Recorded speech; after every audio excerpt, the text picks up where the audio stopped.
India voice, आपकी सोच, आपकी आवाज। नमस्कार, बहुत स्वागत है आपका और आप देख रहे हैं इंडिया वॉइस। मैं हूं आपके साथ आनंद विजय सिंह और खबर सबसे पहले उत्तर प्रदेश के कुशीनगर से, जहां पर मुख्यमंत्री योगी आदित्यनाथ ने आज विपक्ष पर जमकर निशाना साधा। मुख्यमंत्री योगी आदित्यनाथ ने कहा कि अब दिमागी बुखार की बीमारी ऐसे ही खत्म हुई जैसे यूपी से माफिया खत्म हुए। सीएम योगी ने कहा कि हमने मच्छर और माफिया दोनों को समाप्त कर दिया। मच्छर बीमारी फैलाता था और माफिया बेरोजगारी फैलाता था। मिशन 2027 पर सीएम योगी। 2022 के पहले मस्करेबाजी होती थी तमकुही राज के नाम पर। कुशीनगर में लगाई सपा की सियासी क्लास। समाजवादी पार्टी घोषित रामद्रोही है। दावा, यूपी से खत्म किया मच्छर और माफिया। हमने माफिया को भी समाप्त किया और मच्छर को भी समाप्त किया। बीजेपी के दिग्गज कहते हैं कि जब योगी गरजते हैं तो वोट बरसते हैं। अब जब यूपी में अग्नि परीक्षा खुद सीएम योगी आदित्यनाथ की है तो वो गरज भी रहे हैं और विपक्ष पर बरस भी रहे हैं। इन दिनों मुख्यमंत्री योगी अलग अलग जिलों का दौरा कर रहे हैं, सौगातें दे रहे हैं, अपना एजेंडा साफ कर रहे हैं और विपक्ष पर तीखा प्रहार कर रहे हैं। आज सीएम योगी ने कहा कि उनकी सरकार ने कुशीनगर से मच्छर की तरह माफिया को भी खत्म कर दिया। मच्छर बीमारी लाता था और माफिया बेरोजगारी लाता था। अब इंसेफ्लाइटिस की बीमारी वैसे ही समाप्त हो गई है जैसे माफिया यूपी से समाप्त हो गए हैं। हमने माफिया को भी समाप्त किया और मच्छर को भी समाप्त किया। ये मच्छर बीमारी लाता था, माफिया बेरोजगारी लाता था। कुशीनगर में सीएम योगी ने पाकिस्तान पर भी चुटकी ली। सीएम योगी ने कहा कि लखनऊ की मिसाइल से पाकिस्तान बाप बाप कर चिल्ला पड़ता है, क्योंकि ब्रह्मोस मिसाइल की कोई काट दुनिया के पास नहीं है और यह मिसाइल लखनऊ में बन रही है। आज ब्रह्मोस मिसाइल यूपी के अंदर बन रही है और यही ब्रह्मोस मिसाइल जब भारत का बहादुर जवान दुश्मन की छाती पर दागता है, वह पाकिस्तान चिल्ला उठता है कि बचाओ बचाओ की आवाज लगाता है। मुख्यमंत्री योगी ने विपक्ष पर जमकर निशाना साधा और कहा कि अगर कांग्रेस चाहती तो आजादी के बाद ही राम मंदिर बन सकता था, लेकिन कांग्रेस ने बनने नहीं दिया। सीएम योगी ने कहा कि समाजवादी पार्टी घोषित रामद्रोही है, वो राम मंदिर नहीं बनने देना चाहती थी। लेकिन अयोध्या में राम मंदिर निर्माण के कार्यक्रम को गति तब मिल पाई जब डबल इंजन की भाजपा की सरकार बन पाई। आप याद करो ना, कांग्रेस आजादी के बाद चाहती तो बन सकती थी, कांग्रेस ने नहीं बनने दिया। समाजवादी पार्टी घोषित रामद्रोही है, वो नहीं बनने देना चाहती थी। ये लोग लगातार बाधा पैदा कर रहे थे, लेकिन हम लोगों का संकल्प था, जो राम भक्तों ने उद्घोष किया था कि रामलला हम आएंगे, मंदिर वहीं बनाएंगे। बहनों और भाइयों, आज अयोध्या में भगवान राम का भव्य मंदिर का निर्माण हो गया है। मिशन 2027 को पास करने के लिए सीएम योगी अभी से एक्शन में हैं। उनके सामने तीसरी बार विपक्ष का सूपड़ा साफ करने की चुनौती है। अब देखना होगा कि योगी के दावे और बयान तीसरी बार उत्तर प्रदेश में कमल खिला पाने में कितने कामयाब होते हैं। मुख्यमंत्री योगी आदित्यनाथ ने इस दौरान कुशीनगर को करोड़ों रुपए की विकास परियोजनाओं की सौगात भी दी। तुमकुही राज विधानसभा क्षेत्र के हरिहरपुर में आयोजित जनसभा में मुख्यमंत्री योगी आदित्यनाथ ने 424 करोड़ रुपए की लागत वाली 278 परियोजनाओं का लोकार्पण और शिलान्यास किया। इस दौरान उन्होंने फाजिल नगर पंचायत का नाम बदलकर पावागढ़ करने की भी घोषणा की और साथ ही निर्माणाधीन महात्मा बुद्ध कृषि विश्वविद्यालय का निरीक्षण भी किया और इस विश्वविद्यालय के जल्द शुरू होने की बात भी कही। कार्यक्रम का जायजा लिया हमारे संवाददाता अनुराग तिवारी ने। कुशीनगर से अनुराग तिवारी की देखिए ये रिपोर्ट। उत्तर प्रदेश के मुख्यमंत्री योगी आदित्यनाथ आज कुशीनगर में पहुंचे। इस दौरान कुशीनगर के तमकुही राज विधानसभा क्षेत्र के हरिहरपुर में आयोजित जनसभा को उन्होंने संबोधित किया। मंच से उन्होंने 424 करोड़ रुपए की लागत से 278 परियोजनाओं का लोकार्पण व शिलान्यास भी किया। इस दौरान सीएम योगी आदित्यनाथ ने फाजिल नगर नगर पंचायत का नाम बदलकर पावागढ़ कर दिया। अगर बात करें फाजिल नगर नगर पंचायत की, तो वहां की जनता बीते कई दिनों से लगातार भगवान महावीर से जुड़े होने के नाते इसका नाम बदलने की कवायद कर रहे थे और ऐसे में मुख्यमंत्री योगी आदित्यनाथ ने मंच से फाजिल नगर का नाम बदलकर पावागढ़ कर दिया। इसी के साथ मुख्यमंत्री योगी आदित्यनाथ कुशीनगर में बन रहे निर्माणाधीन कृषि विश्वविद्यालय का भी स्थलीय निरीक्षण किया और इस दौरान निर्माण कार्य का जायजा भी लिया। सीएम योगी आदित्यनाथ ने कहा कि जल्द ही यह कृषि विश्वविद्यालय इसी वर्ष शुरू हो जाएगा। अनुराग तिवारी, इंडिया वॉइस, कुशीनगर। गाजियाबाद में सूर्या हत्याकांड के मुख्य आरोपी असद को पुलिस के इनकाउंटर के बाद अब सियासत गर्मा गई है। विपक्ष असद के इनकाउंटर को लेकर राज्य की योगी सरकार पर सवाल खड़ा कर रहा है। महाराष्ट्र के समाजवादी पार्टी के अध्यक्ष और विधायक अबू आजमी ने यूपी पुलिस पर सवाल खड़ा करते हुए योगी सरकार पर धर्म देखकर इनकाउंटर करने का आरोप लगाया। गाजियाबाद में सूर्या हत्याकांड के मुख्य आरोपी असद को पुलिस ने एनकाउंटर में मार गिराया था। इस एनकाउंटर को लेकर यूपी की सियासत गर्माती हुई अब नजर आ रही है। विपक्षी नेता असद के एनकाउंटर को लेकर योगी सरकार पर सवाल खड़े कर रहे हैं।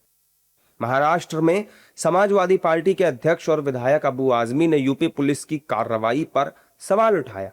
उन्होंने योगी सरकार पर धर्म देखकर एनकाउंटर करने का आरोप लगाया है। अबू आजमी ने कहा कि कोई व्यक्ति क्रिमिनल है तो उसे सजा होनी चाहिए, अगर बड़ा अपराधी है तो उसे फांसी की सजा दे दो, लेकिन यूपी में धर्म देखकर एनकाउंटर किया जा रहा है। नहीं, ये बिल्कुल गलत है। कहीं भी उन पर फायरिंग नहीं होती, शायद ही किसी केसेस में फायरिंग होती होगी, लेकिन ये बिल्कुल मॉडस ऑपरेंडी बन चुका है कि आदमी को पकड़ो। देखिए, क्रिमिनल है, उनको सज़ा तो होनी ही चाहिए, उनको सज़ा होना चाहिए। अगर बहुत बड़ा क्रिमिनल है तो फांसी की सज़ा दे दो, बिल्कुल। लेकिन इसके लिए एक संविधान बना हुआ है कि आदमी को पकड़िए, आप उससे कबूलवाइए क्या क्या किया उसने, उसके बाद उसको कोर्ट ले जाइए, उसको जेल कीजिए, कोर्ट चलाइए, उसको फांसी की सज़ा दीजिए। लेकिन यूपी में ये बहुत ज़्यादा, और वो भी एक धर्म को देख के किया जा रहा है।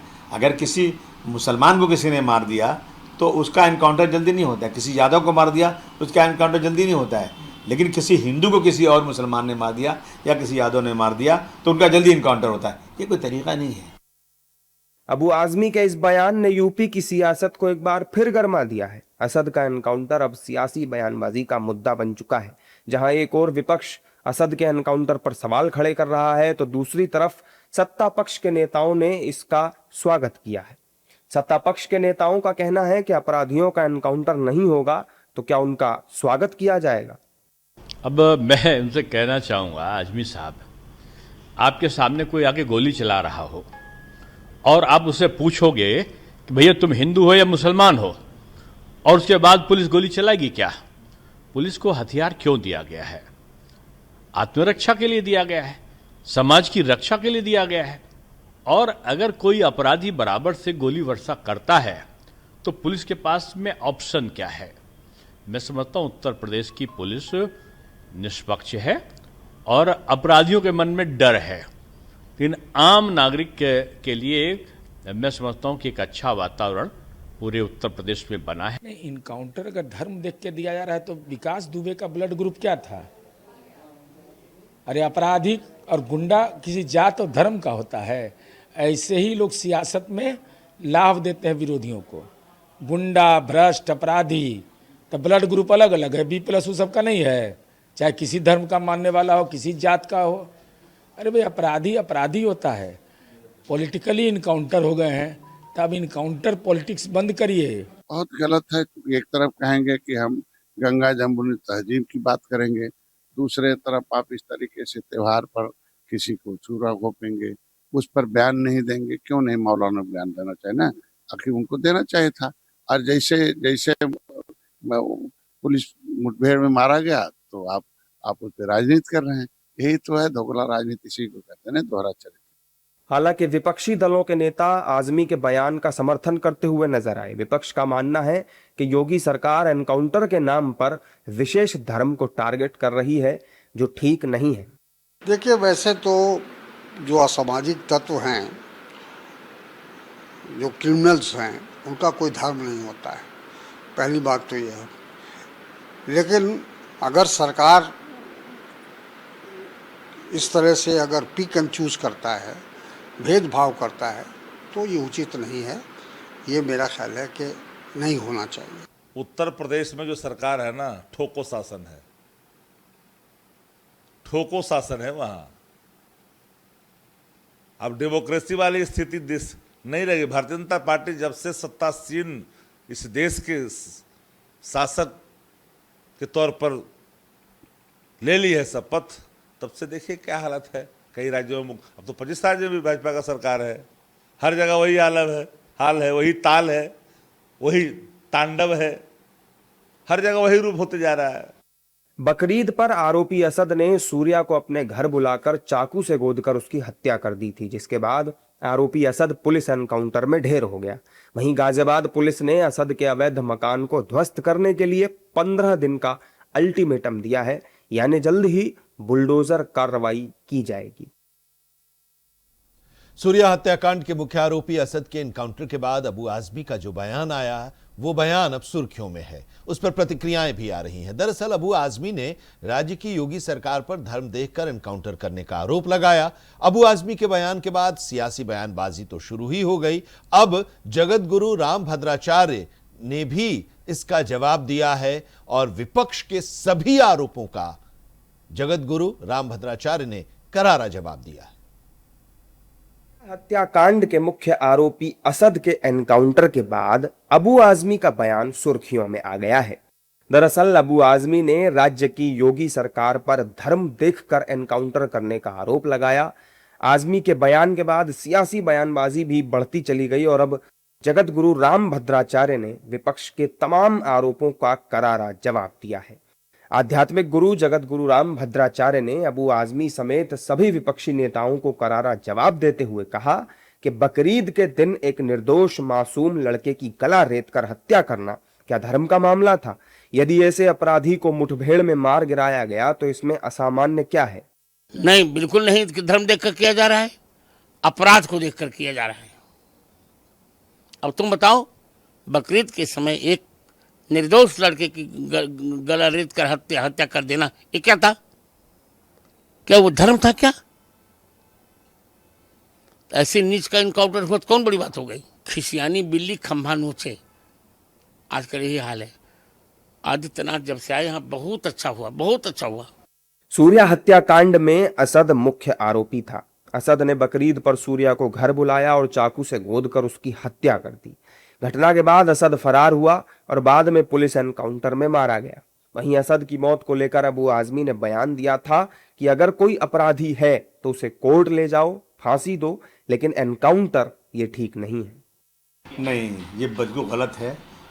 कहीं भी उन पर फायरिंग नहीं होती, शायद ही किसी केसेस में फायरिंग होती होगी, लेकिन ये बिल्कुल मॉडस ऑपरेंडी बन चुका है कि आदमी को पकड़ो। देखिए, क्रिमिनल है, उनको सज़ा तो होना ही चाहिए, उनको सज़ा होना चाहिए। अगर बहुत बड़ा क्रिमिनल है तो फांसी की सज़ा दे दो, बिल्कुल। लेकिन इसके लिए एक संविधान बना हुआ है कि आदमी को पकड़िए, आप उससे कबूलवाइए क्या क्या किया उसने, उसके बाद उसको कोर्ट ले जाइए, उसको जेल कीजिए, कोर्ट चलाइए, उसको फांसी की सज़ा दीजिए।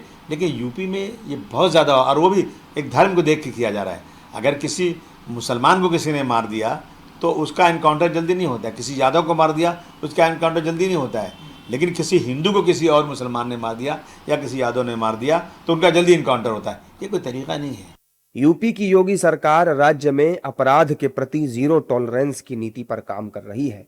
उत्तर प्रदेश अपराध, माफिया और गुंडों से मुक्त हो, सबका साथ सबका विकास हो। ऐसे में सीएम योगी ने हाल ही में एक जनसभा को संबोधित करते हुए भी कहा था कि जब अच्छे लोग सरकार में आते हैं तो राज्य में अच्छा विकास होता है और विकास जाति और धर्म के नाम पर नहीं होता। तो अच्छी सरकार आती है, और अच्छी सरकार आती है तो विकास लेकर के भी आती है। ये जो विकास है यह आपके जीवन स्तर को उठाने का माध्यम है, बिना भेदभाव के।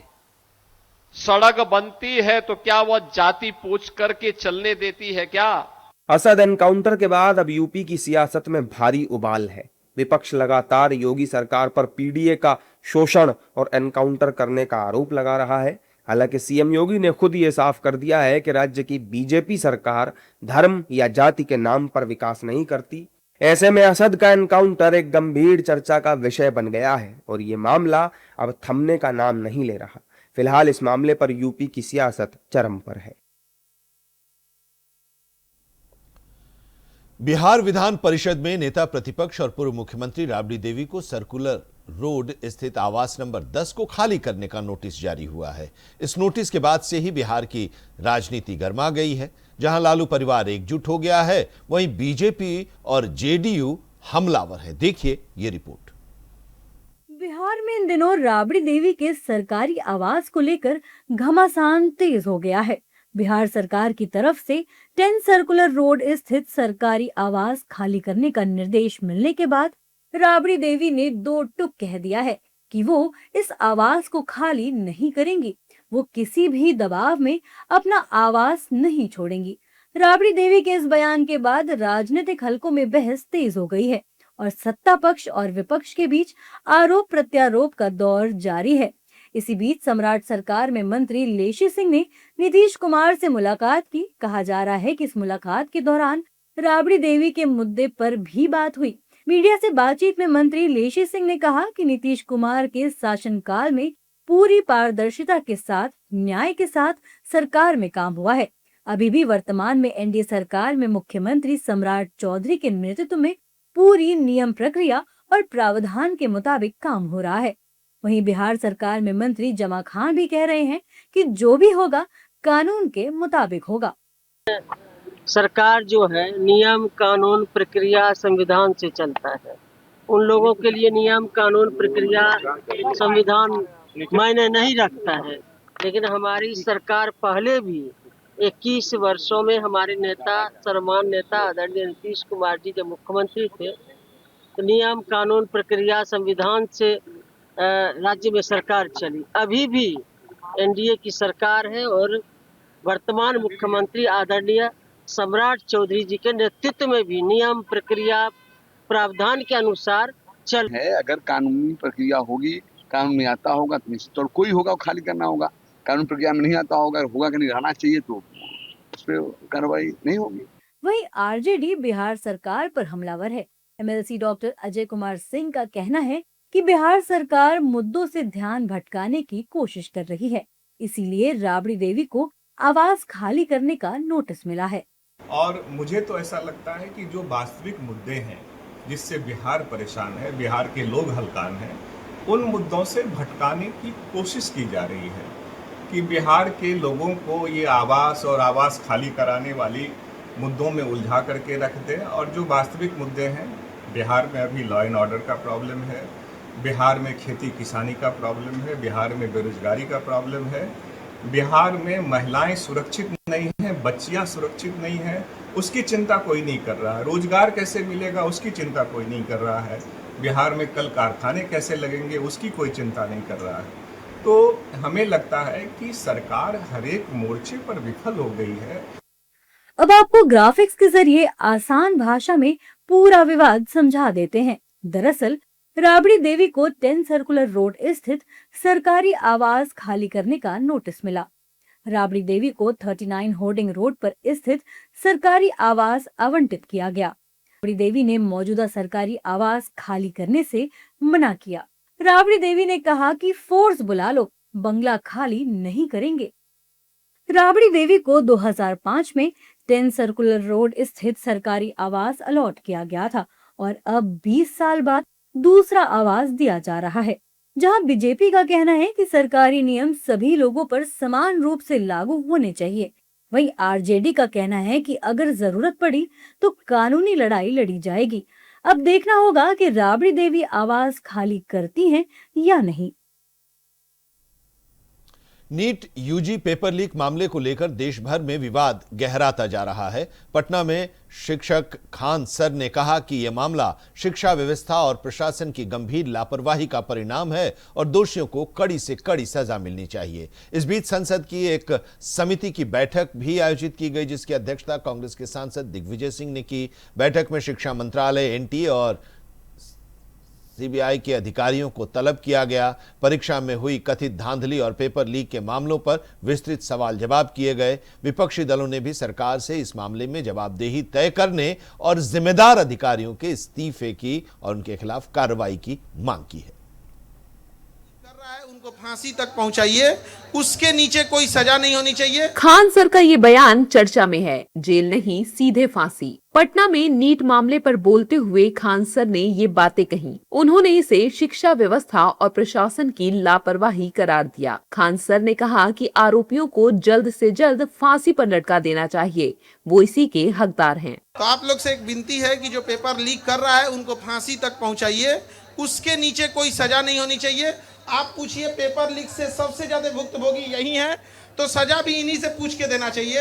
कौन सी सजा मिलनी चाहिए? सर, नीट पेपर लीक मामले को आप कैसे देखते हैं सर? इस पे क्या परीक्षा? देखिए, नीट पेपर लीक में जो हेलीकॉप्टर से पहुंचाने की बात है, तो नीट समस्या में ट्रांसपोर्टेशन की समस्या नहीं थी। समस्या जो थी वो ये थी कि पेपर जहां से बन रहा है, जहां से छप रहा है, वहीं से समस्या आ जा रही है। तो प्रॉब्लम तो अभी भी वही रह गई।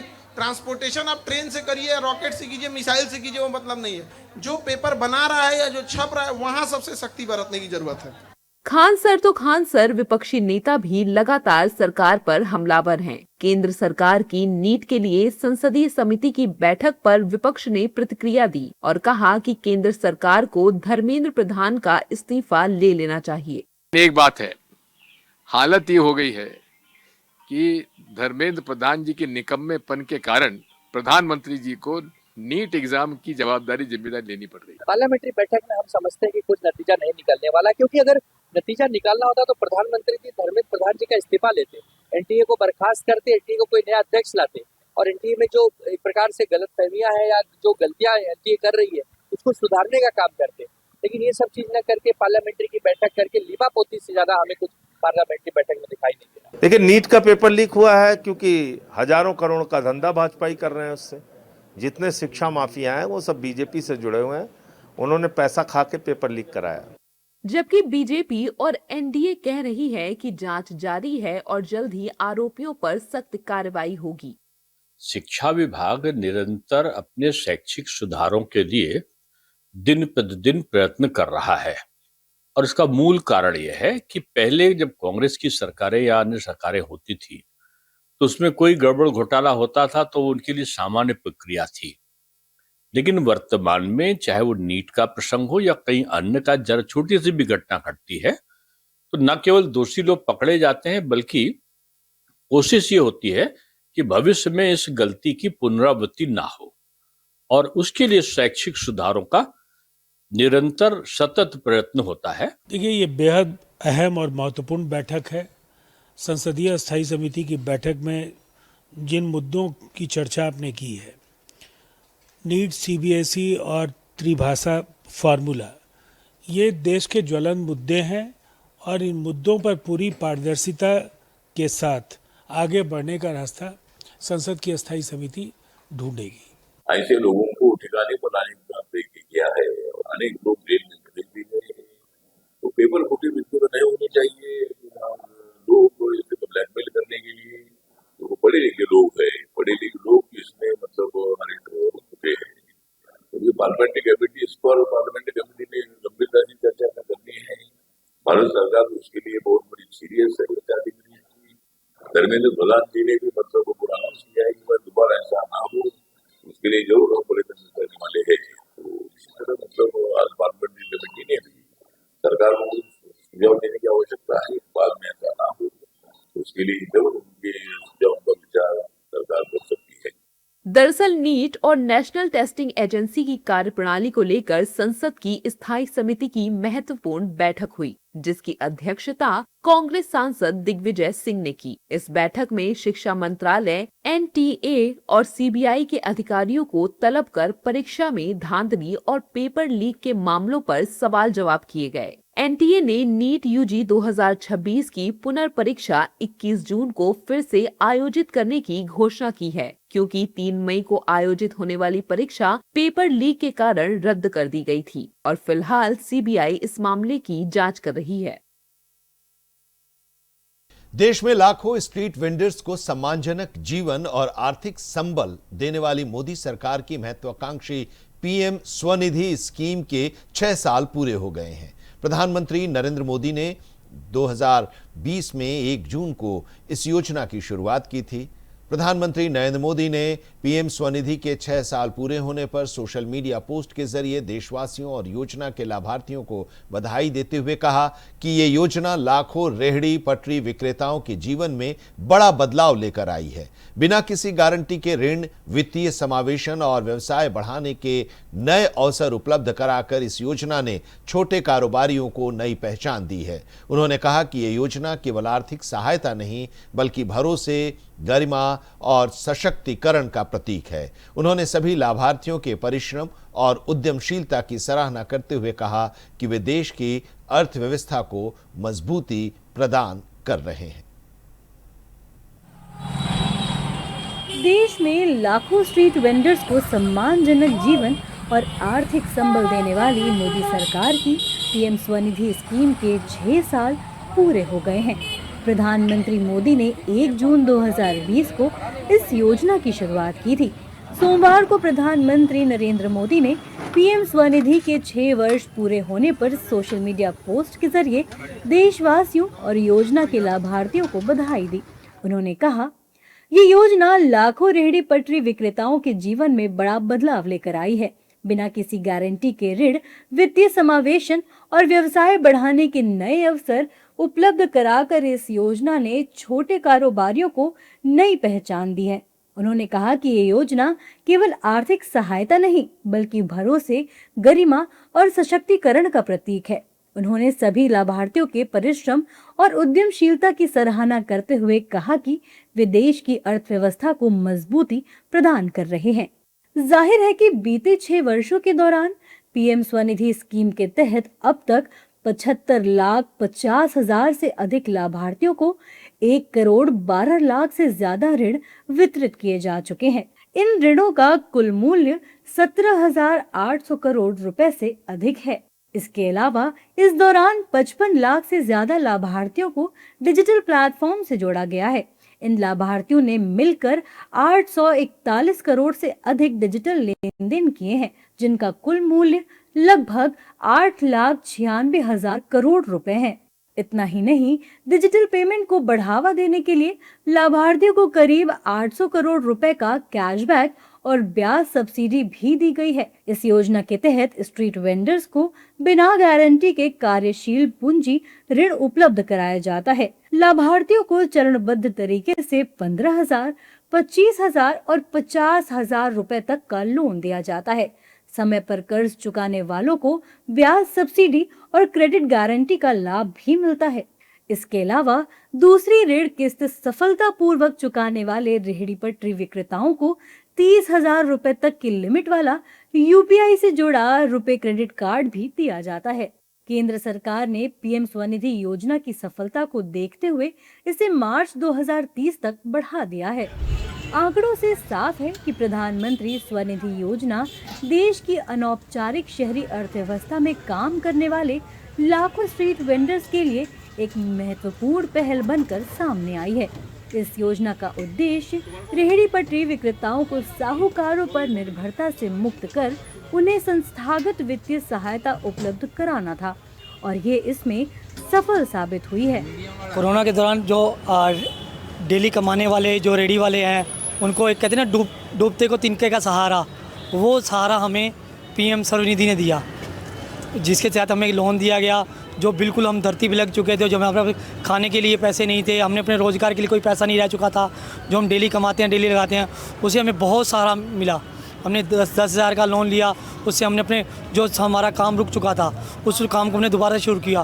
फिर 20 से जो हमारे उस लोन को हमने 20,000 में कन्वर्ट करके हमें अपने रोज़गार को और ऊपर लेके गए, उस ऊंचाइयों तक हमने पहुंचाया अपने रोज़गार। इस योजना से पहले जो है हमारा काम धंधा बहुत ज़्यादा डाउन था और आर्थिक स्थिति बहुत ख़राब थी, जिससे कि हमारा जो है काम धंधा बहुत ज़्यादा कम था, मार्केट का उधार चढ़ गया था। मैंने 2 बार लोन लिया, एक बार 10,000, एक बार 20,000 का। उस लोन से मैंने अपना थोड़ा काम बढ़ाया और जो मार्केट का कर्जा बढ़ना था वो भरा। आज ये योजना सिर्फ ऋण देने तक सीमित नहीं रह गई है, बल्कि डिजिटल समावेशन, सामाजिक सुरक्षा और वित्तीय सशक्तिकरण का बड़ा जरिया बन चुकी है। कुल मिलाकर पीएम स्वनिधि योजना ने रेहड़ी पटरी विक्रेताओं के जीवन में केवल बदलाव ही नहीं, बल्कि आत्मविश्वास, नए अवसर और बेहतर भविष्य की उम्मीद भी पैदा की है। ये योजना स्वरोजगार, स्वावलंबन और स्वाभिमान के जरिए आज आत्मनिर्भर भारत के निर्माण में अहम योगदान दे रही है। दुनिया भर में एलपीजी गैस की कीमतें बढ़ रही हैं। मिडिल ईस्ट में तनाव और हॉर्मुज इलाके में सप्लाई पर असर पड़ने की वजह से गैस महंगी हो गई है, लेकिन भारत में घरेलू गैस सिलेंडर की कीमत नहीं बढ़ाई गई है। घरेलू एलपीजी सिलेंडर को लोगों तक पहुंचाने में करीब 1200 रुपए का खर्च आता है, लेकिन उज्ज्वला योजना के लाभार्थियों को यही सिलेंडर सिर्फ 613 रुपए में मिलता है, यानी कि लगभग आधा पैसा उपभोक्ता देता है और बाकी के 587 रुपए सरकार अपनी तरफ से वहन करती है। सरकार का कहना है कि इसका मकसद लोगों को महंगाई से राहत देना और हर घर तक साफ ईंधन पहुंचाना है। दुनिया भर में एलपीजी गैस की कीमतें बढ़ रही हैं। मिडिल ईस्ट में तनाव और हॉर्मुज इलाके में सप्लाई पर असर पड़ने की वजह से गैस महंगी हो गई है, लेकिन भारत में घरेलू गैस सिलेंडर की कीमत नहीं बढ़ाई गई है। एक घरेलू एलपीजी सिलेंडर को लोगों तक पहुंचाने में करीब 1200 रुपए का खर्च आता, लेकिन उज्ज्वला योजना के लाभार्थियों को यही सिलेंडर सिर्फ 613 रुपए में मिलता है, यानी लगभग आधा पैसा उपभोक्ता देता है और बाकी 587 रुपए सरकार अपनी तरफ से वहन करती है। सरकार का कहना है कि इसका मकसद लोगों को महंगाई से राहत देना और हर घर तक साफ ईंधन पहुंचाना है। अब सवाल ये है कि क्या भारत में ही एलपीजी महंगी है? तो जवाब है नहीं। पड़ोसी देशों के मुकाबले भारत में घरेलू गैस सिलेंडर अभी भी सस्ता है। मार्च 2026 के आंकड़ों के मुताबिक श्रीलंका में घरेलू सिलेंडर 1241 रुपए, नेपाल में 1207 रुपए और पाकिस्तान में 1046 रुपए का है। वहीं भारत में सामान्य उपभोक्ताओं को सिलेंडर 913 रुपए में मिलता है और उज्ज्वला योजना वालों को सिर्फ 613 रुपए में।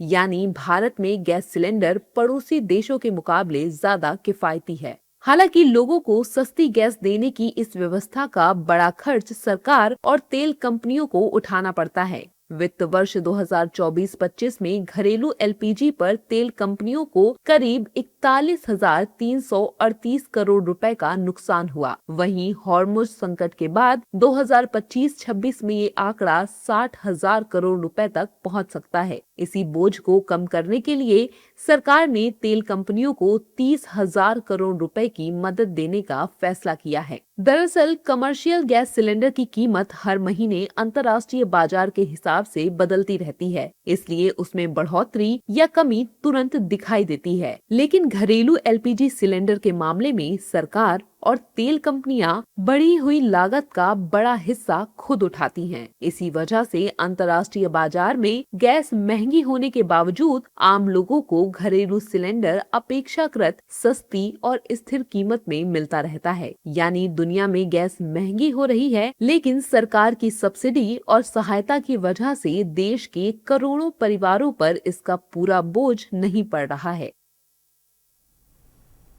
मशहूर रैपर बादशाह के चंडीगढ़ के सेक्टर 26 स्थित सागो क्लब को मंगलवार सुबह करीब 9:30 बजे प्रशासन की बिल्डिंग ब्रांच ने सील कर दिया है। क्लब संचालकों को भवन नियमों के उल्लंघन को लेकर कई बार नोटिस जारी किए गए थे।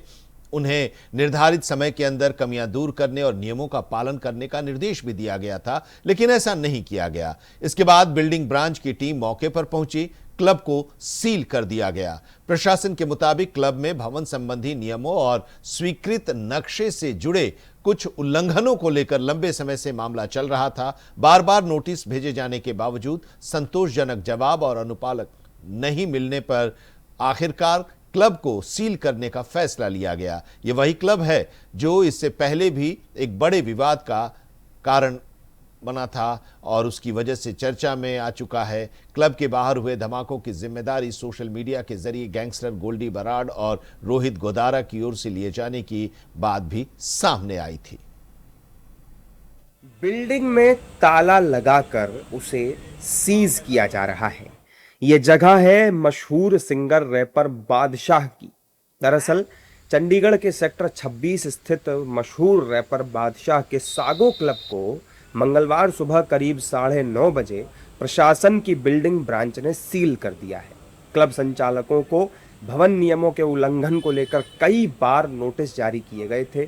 उन्हें तय समय के भीतर कमियां दूर करने और नियमों का पालन करने के निर्देश दिए गए थे, लेकिन उन्होंने ऐसा नहीं किया। इसके बाद बिल्डिंग ब्रांच की टीम मौके पर पहुंची और सीलिंग की कार्रवाई की। प्रशासन के मुताबिक क्लब में भवन संबंधी नियमों और स्वीकृत नक्शे से जुड़े कुछ उल्लंघनों को लेकर लंबे अरसे से मामला चल रहा था। बार बार नोटिस भेजे जाने के बावजूद संतोषजनक जवाब और अनुपालन नहीं मिलने पर आखिरकार क्लब को सील करने का फैसला लिया गया। ये वही क्लब है जो इससे पहले भी एक बड़े विवाद के कारण चर्चा में आ चुका है। क्लब के बाहर हुए धमाकों की जिम्मेदारी सोशल मीडिया के जरिए गैंगस्टर गोल्डी बराड़ और रोहित गोदारा की ओर से लिए जाने की बात सामने आई थी। प्रशासन के मुताबिक क्लब के लिए जो नक्शा मंजूर कराया गया था, उसके बाद अंदर अतिरिक्त निर्माण कर लिया गया। इसी को लेकर बिल्डिंग ब्रांच की ओर से क्लब संचालकों को नोटिस जारी करके अवैध निर्माण हटाने के निर्देश दिए गए थे। हालांकि तय समय के भीतर निर्माण नहीं हटाया गया। इसके बाद मंगलवार को बिल्डिंग ब्रांच की टीम पुलिस की मौजूदगी में मौके पर पहुंची और कार्रवाई करते हुए क्लब को सील कर दिया। करीब 2 साल पहले सेक्टर 26 स्थित 2 क्लबों के बाहर धमाके हुए थे और इस घटना की जिम्मेदारी लॉरेंस गैंग ने ले ली थी। गैंगस्टर गोल्डी बराड़ के नाम से सोशल मीडिया पर एक पोस्ट भी सामने आई थी, जिसमें धमाकों की वजह कथित तौर पर प्रोटेक्शन मनी न देना बताई गई थी।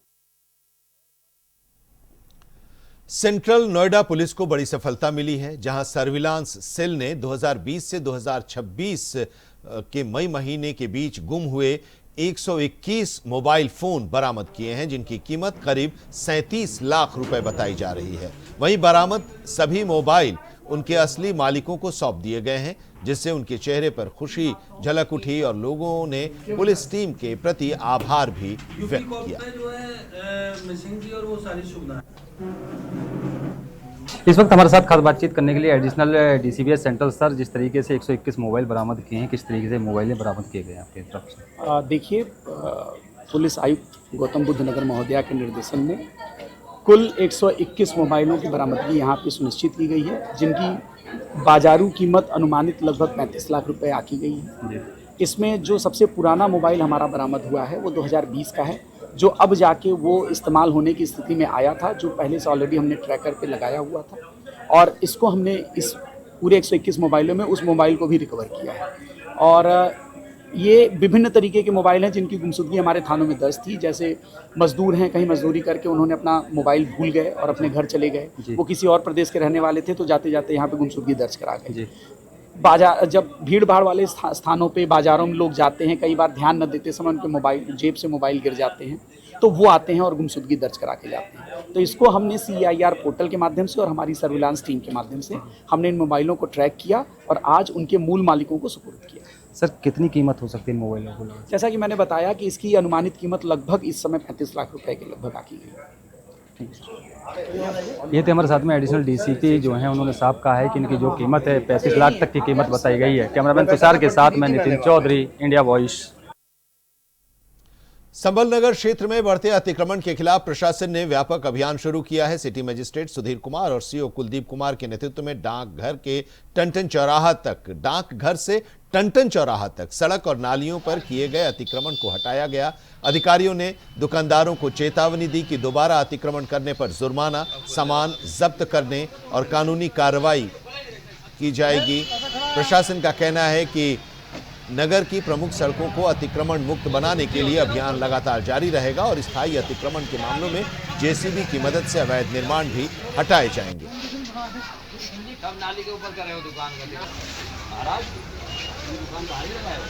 संभल कस्बे में लगभग पूरे कस्बे में ही अतिक्रमण काफी बढ़ चुका है।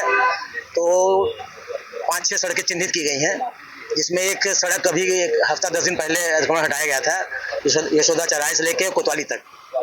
और आज जो है पोस्ट ऑफिस से लेके और टंडन तिराहे तक हम सीओ साहब और फोर्स द्वारा भ्रमण किया गया और नाली के ऊपर तक जहाँ तक अतिक्रमण था उसको हटवाया गया है। चेतावनी दी गई है कि अगर दोबारा अतिक्रमण किया गया तो इस बार जुर्माना और जब्तीकरण दोनों कार्रवाई की जाएगी। हाँ, दुकान नाली के ऊपर दुकानें नहीं, लेकिन उन्होंने इंक्रोच करके आगे पक्का चबूतरा जैसा बना लिया है, उसमें सामान रखते हैं। अब नाली के ऊपर तो सामान रखते हैं, आगे ग्राहक खड़ा होता है, उसकी बाइक खड़ी होती है तो पूरा रास्ता इंक्रोच हो जाता है। इसी को समाप्त करने के लिए नाली तक जो है अतिक्रमण हटाया जाएगा। जो मेरे और सिटी मजिस्ट्रेट साहब के द्वारा आज ये डाकखाने से लेके और जो थाना कोतवाली वाला जो चौराहा है वहाँ तक जो मुख्य बाजार है, इसमें आज अतिक्रमण को लेके एक ड्राइव यहाँ चलाई गई थी। इसमें जो रोड है उसके ऊपर काफ़ी एंक्रोचमेंट, लोगों ने जो टेम्परेरी एंक्रोचमेंट था वो हटवाया भी गया है, जो लोगों के द्वारा किया गया था। और उनको हिदायत भी की गई है कि यदि वो पुनः उस एंक्रोचमेंट करेंगे तो उन पर निश्चित रूप से आगे प्रभावी कार्रवाई की जाएगी। बिल्कुल, जो नाली के ऊपर जिन्होंने एंक्रोचमेंट कर रखा है उनको आज हिदायत की गई है और अगली जो हमारी कार्रवाई होगी उसमें निश्चित रूप से इनके ऊपर जुर्माने की कार्रवाई और जो प्रभावी कार्रवाई आगे की है वो की जाएगी। अंबाला में एक बार फिर बम धमाके से वहां पर अफरा तफरी की स्थिति उत्पन्न हो गई। बम धमाके की धमकी से सुरक्षा एजेंसियां अलर्ट मोड पर आ गई हैं। रेलवे स्टेशन, मेयर कार्यालय और सरकारी संस्थाओं को ईमेल के जरिए बम से उड़ाने की धमकी मिलने के बाद पुलिस और सुरक्षा एजेंसियों में हड़कंप मच गया।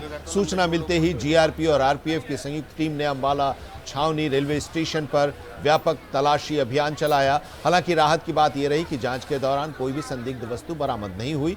सुरक्षा एजेंसियों का कहना है कि यात्रियों की सुरक्षा को देखते हुए यह अभियान लगातार जारी रहेगा। जो है न्यायालय में एक मेल प्राप्त हुई थी जिस संदर्भ में एक बम की थ्रेट थी, ट्रैक को अंबाला कैंट को जो है बम से उड़ाया जाएगा। जिस संदर्भ में Shrimati Nitika Gehlot IPS SP railway व एसपी देवेंद्र जो हैं हमारे रेलवे के, उनके द्वारा सख्त निर्देश दिए गए कि अपने स्टेशन पर जो है चेकिंग अभियान चलाया जाए। जिस संदर्भ में आरपीएफ व जीआरपी की संयुक्त टीमों के द्वारा डॉग स्क्वाड के साथ स्टेशन के आउटर और इनर व ट्रेनों को चेक किया गया और लगातार ये चेकिंग चल रही है। यात्रियों को लोगों से ये अपील करते हैं किसी भी लवारिस वस्तु है, सामान है जो उसको ना छुएं, और कोई लवारिस वस्तु सामान मिलता है तुरंत पुलिस को सूचना दें। और ट्रेनों में भी अपने सफ़र के दौरान जो है अपने सामान का ध्यान रखें, जैसे फ़ोन्स हैं और अपना बैग्स हैं उनका ध्यान रखें। अभियान डे और नाइट लगातार जो है आरपीएफ जीआरपी के द्वारा संयुक्त टीमों के द्वारा किया जाता है। गाजियाबाद में सूर्या हत्याकांड के बाद प्रशासन का एक्शन लगातार जारी है। खोड़ा इलाके में अवैध रूप से संचालित 3 मदरसों को सील किया गया। वहीं खोड़ा क्षेत्र में अपराधियों के खिलाफ सर्च अभियान भी शुरू हो गया है।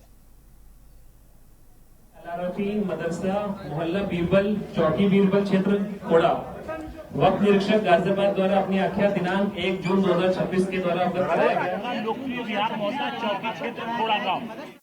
सूर्या हत्याकांड के बाद गाजियाबाद प्रशासन की नींद टूटी है। सूर्या को मारने वाले असद के घर पर बुलडोजर एक्शन का नोटिस चिपकाने के बाद कट्टरता का चैप्टर पढ़ाने वाले खोड़ा के अवैध मदरसों पर भी ताला लगना शुरू हो गया है। गाजियाबाद प्रशासन और पुलिस ने बड़ा और कड़ा एक्शन लेते हुए आज खोड़ा में चुन चुन कर अवैध मदरसों को सील कर दिया। जाहिर तौर पर योगी सरकार के एक्शन से अब तक कानून व्यवस्था को ठेंगा दिखाने वाले टेंशन में हैं। खोड़ा के लोकप्रिय विहार इलाके की ये तस्वीरें इसी बात की गवाही दे रही हैं। आज मदरसा रहमानिया अरबिया कासिम अल उलूम पर गाजियाबाद प्रशासन और पुलिस टीम ने सीलिंग की कार्रवाई की। मदरसे की बिजली काट दी, मुख्य गेट को सील कर दिया और नोटिस चस्पा कर दिया, क्योंकि इन मदरसों के पास वो वैध कागज नहीं है जो होने चाहिए थे। वहीं इस ऑपरेशन के दौरान गाजियाबाद पुलिस कमिश्नर जे रविंद्र गौड़ और जिलाधिकारी रविंद्र कुमार भी ग्राउंड जीरो पर रहे। जो अवैध गतिविधियों में जो लोग संलिप्त हैं उनके खिलाफ कार्रवाई का ये अभियान है, ये जारी रहेगा। आज दूसरा दिन है, वहाँ इसी कार्रवाई के लिए सारे पुलिस और प्रशासन के सभी अधिकारी कर्मचारी मौजूद हैं। सर, जिस तरह से यहाँ पर लीगल की बात की जा रही है, लीगल जो अवैध मदरसे हैं उसकी बात की जा रही है सर, जो भी इलीगल कंस्ट्रक्शंस हैं उनके खिलाफ कार्रवाई के लिए जिला प्रशासन यहाँ मौजूद है, पुलिस फोर्स भी मौजूद है और उनके खिलाफ नियमानुसार कार्रवाई किया जाए। जहां खोड़ा के अवैध मदरसों पर ताला लग रहा है, वहीं गाजियाबाद पुलिस का खोड़ा क्षेत्र में अपराधियों के खिलाफ सर्च अभियान भी चालू है। देखिए, कल से खोड़ा क्षेत्र में पुलिस के यहाँ पे मिलकर ऑपरेशन क्लीन स्वीप चलाया जा रहा है, जिसके अंतर्गत यहाँ पे जितने हिस्ट्री शीटर हैं, जितनी व्यवसायिक गतिविधियाँ, अन्य गतिविधियाँ अलग अलग प्रॉपर्टीज में हो रही हैं, बहुत सारे किराएदार हैं तो और जितने हिस्ट्री शीटर्स हैं सबका वेरिफिकेशन किया जा रहा है। गाजियाबाद प्रशासन के इस एक्शन से अपराधी खौफ में हैं। उनको आंखों के सामने अच्छे दिन होते खत्म दिख रहे हैं और जेल की रोटी खानी पड़ेगी वाली लाइन याद आ रही होगी, क्योंकि अब उनका खेल खत्म होने वाला है। क्योंकि गाजियाबाद प्रशासन का संदेश साफ है कि खोड़ा से एक एक अपराधी का सफाया होगा। ट्विशा शर्मा केस में सीबीआई की जांच चल रही है। सीबीआई की विशेष अदालत ने ट्विशा के पति समर्थ और की सास गिरिबाला सिंह को 16 जून तक न्यायिक हिरासत में भेज दिया है। समर्थ सिंह और पूर्व जज गिरिबाला सिंह को भोपाल केंद्रीय जेल में अन्य कैदियों से अलग रखा जाएगा।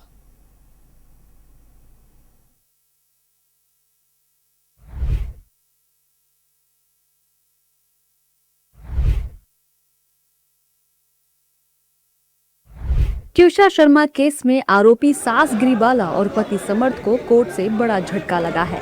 सीबीआई की विशेष अदालत ने सास गिरिबाला और पति समर्थ सिंह को 14 दिन की न्यायिक हिरासत में जेल भेज दिया है। दरअसल आज सीबीआई ने दोनों आरोपियों की रिमांड आगे बढ़ाने की मांग नहीं की थी। अब आपको ग्राफिक्स के जरिए इस केस से जुड़े 6 बड़े अपडेट दिखा देते हैं। ट्विशा शर्मा केस 6 बड़े अपडेट। आज सीबीआई ने गिरिबाला समर्थ को कोर्ट में पेश किया। सीबीआई ने गिरिबाला समर्थ की रिमांड नहीं मांगी। कोर्ट ने आरोपियों को 14 दिन की न्यायिक हिरासत में भेजा। गिरिबाला और समर्थ सिंह को भोपाल सेंट्रल जेल भेजा। गिरिबाला सिंह को अन्य कैदियों से अलग रखा जाएगा। जरूरत पड़ने पर दोबारा रिमांड मांग सकती है सीबीआई। गिरिबाला और समर्थ को 16 जून तक न्यायिक हिरासत में भेज दिया गया है। हालांकि सीबीआई ने कोर्ट में कहा है कि अगर उसको जरूरत पड़ेगी तो वो दोबारा गिरिबाला और समर्थ की रिमांड मांग सकती है। सीबीआई ने आवेदन लगाया कि अभी बहुत सारे गवाहों के उनको बयान लेने हैं और जितनी डिजिटल एविडेंस और जो उनको मिली है उसको उन्होंने फोरेंसिक्स के लिए भेजा हुआ है। तो जो और गवाह इसमें आते हैं और जो डिजिटल एविडेंस आती है और जो भी इन्वेस्टिगेशन आता है तो उन्होंने कहा है कि उसमें आगे उनको फिर से दोनों की पुलिस रिमांड सीबीआई रिमांड की आवश्यकता पड़ सकती है और जब भी उनको जरूरत पड़ेगी तो वो पुनः एप्लीकेशन कोर्ट के सामने लगाएंगे सीबीआई रिमांड के लिए। और इसलिए इनको अभी बहुत सेंसिटिव मैटर है और ये बहुत प्रभावशाली लोग हैं और ये प्रभावित कर सकते हैं इन्वेस्टिगेशन को, इसलिए इनको जुडिशियल कस्टडी में रखा जाए। तो कोर्ट ने वो आवेदन को स्वीकार करते हुए 14 दिन की जुडिशियल कस्टडी 16 तारीख तक के लिए दी है और जुडिशियल कस्टडी के कारण उनको जेल वारंट काट के स्थानीय जेल भेजा गया है। बीते दिन सीबीआई क्राइम सीन रिक्रिएशन कर चुकी है। जाहिर तौर पर जांच कर रहे सीबीआई अधिकारियों को समझ आ गया होगा कि कौन कितना सच और झूठ बोल रहा है। इस मामले में जांच खत्म नहीं हुई है, बल्कि इस केस में नए चेहरे भी सामने आ सकते हैं। अब 16 जून को होने वाली अगली सुनवाई पर सभी की नजरें टिकी हैं। देखना होगा कि सीबीआई इस केस को कितने दिन में सॉल्व कर पाती है। और इसी के साथ इस बुलेटिन में अभी इतना ही, लेकिन देश और दुनिया की तमाम अहम खबरों के लिए आप जुड़े रहिए इंडिया वॉइस के साथ।